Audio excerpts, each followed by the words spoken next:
Yeah, it's as if Whitehead or Dewey was saying each experience, each event, each problem adds to the experience that is the continuing core of you.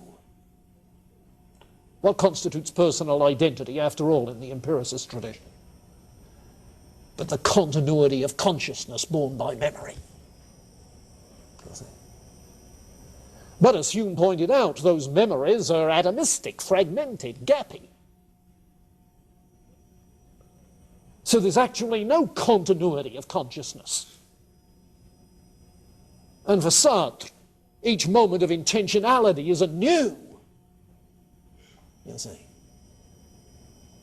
And it's in the focus of attention, in this new experience, that my consciousness is unified once more. So it unifies itself by escaping from itself into a new kind of unification. Somehow or other, every new experience has to be integrated into what we are.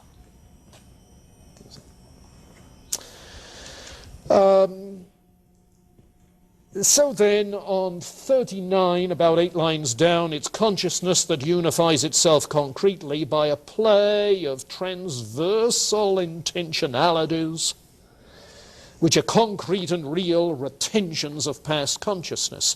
Yeah, because not only do I encounter a new experience, but I live with my memories of the past. I grab onto a past experience, and in the intentionality towards that past experience, you see, I'm incorporating into this new unity, which is me, the past as well as the present, and the emerging future. But I do it every moment in the me, in the intentionality of the now. It's almost as if Whitehead would say, here you have positive and negative prehensions. Positive prehensions that are unified into the decision, negative prehensions that are rejected. All right, you move on further, and he addresses himself to this all the way through, I think, to about page 60, but look at page 49 and see if this illustration helps.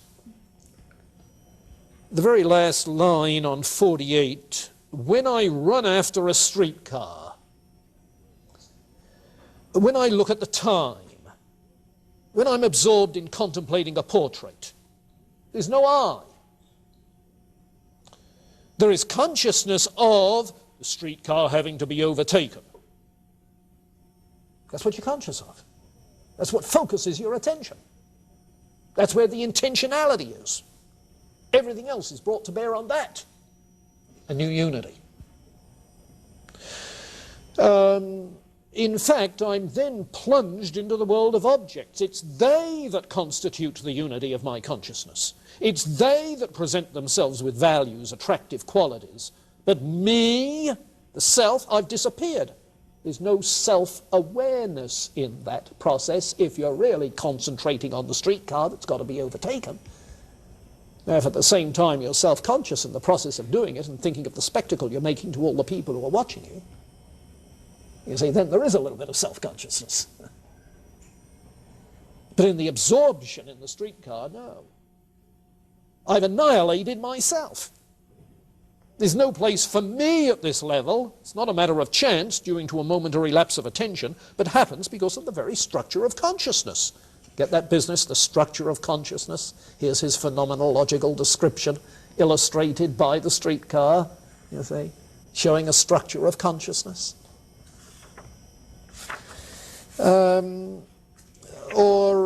Page 50, let's see, no, page 60, let's start it there.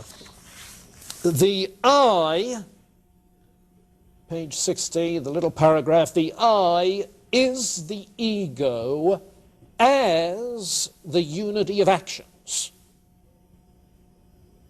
The me is the ego as the unity of conscious states, qualities.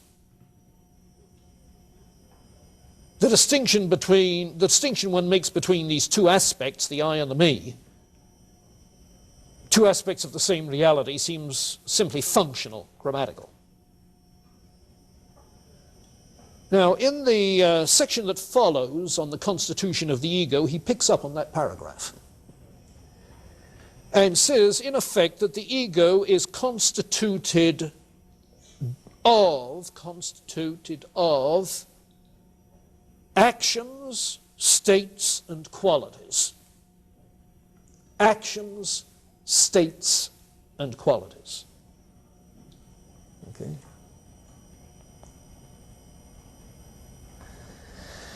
So that on 61 he starts into states as transcendent unities of consciousness. That runs to page 68, where he picks up on actions. But in order to get what he means by states, look at page 66. Hatred is a state of mind. It's not simply an act of thinking, feeling. It's an enduring, as it were, state of mind. And he says that by this term state, I've tried to express the character of passivity, which is constituted of hatred. You're not doing something, you're just hating. It's a state of mind. So then, when you get to actions on page 68, you notice that he says at the bottom of the page, we'd like to remark that concerted action is, first of all, a transcendent. Transcends simply a state of mind. Take, for instance, playing the piano, driving a car, riding. These are actions taken in the world of things. It's the concrete realization of something. Actions. And he works with that a little, and then on 71, pulls it together. You notice the new heading, the constitution of the ego is the pole of action, states, and qualities. All three. And you might want to look, for instance, on page 77. No, 76, back up there. The new paragraph on 76, the second sentence. The ego is the spontaneous, transcendent unification of states and actions. Spontaneous? Yeah, it just, if you like, happens. Not necessarily planned. Transcendent? Yes, because in that I transcend what I was. By acting, I transcend what I was and become something I am not yet. It's a transcendent, a self-transcending, an old self-transcending. Unification of states and actions. The spontaneous, transcendent unification of states and actions.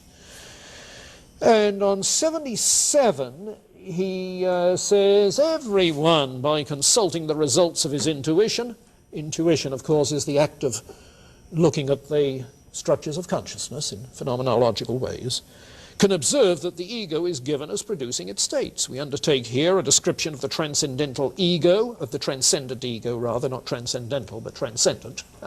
Important difference. Right? Transcendental is Kant's a priori structures.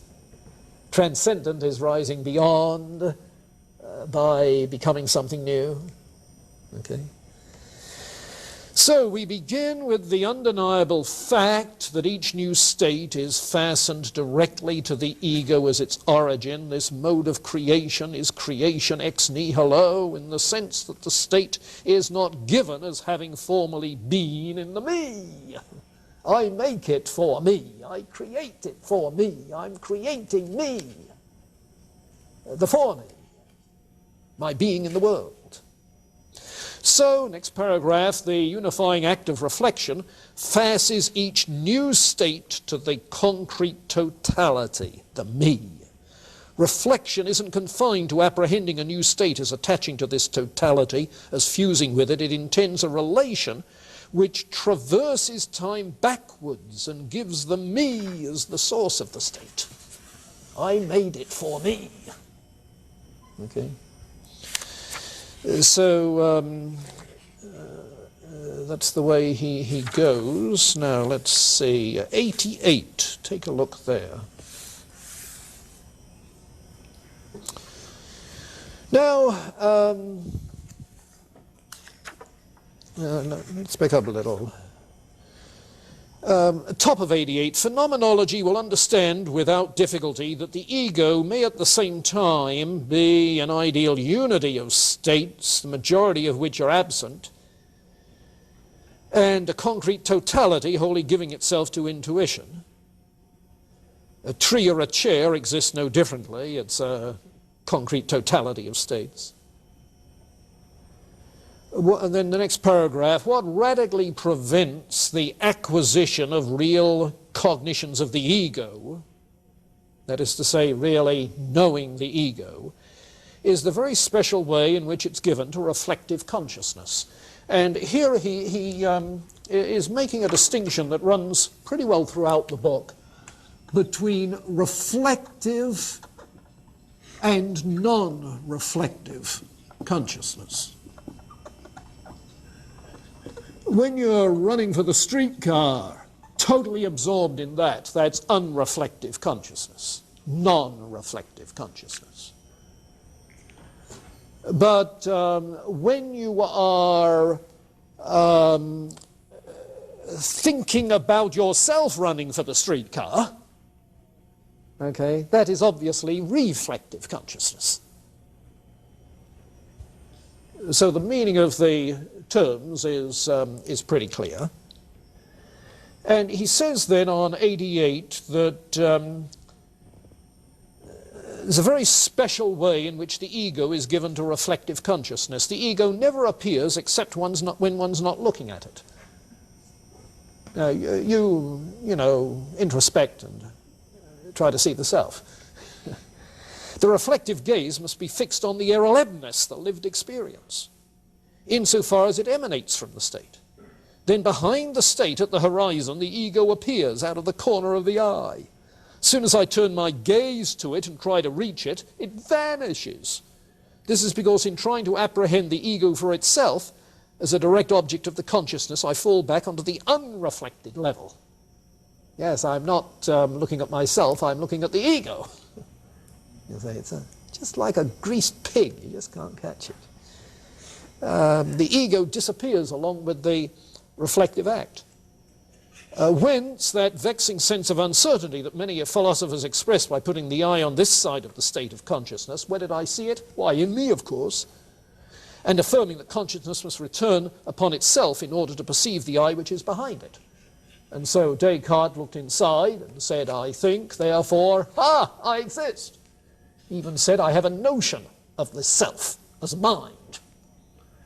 A notion is an unclear, undistinct idea. In other words, I'm not sure what I got, but I got something. Well, says Satre, you don't got it. Because it's not in there. It's not a something to be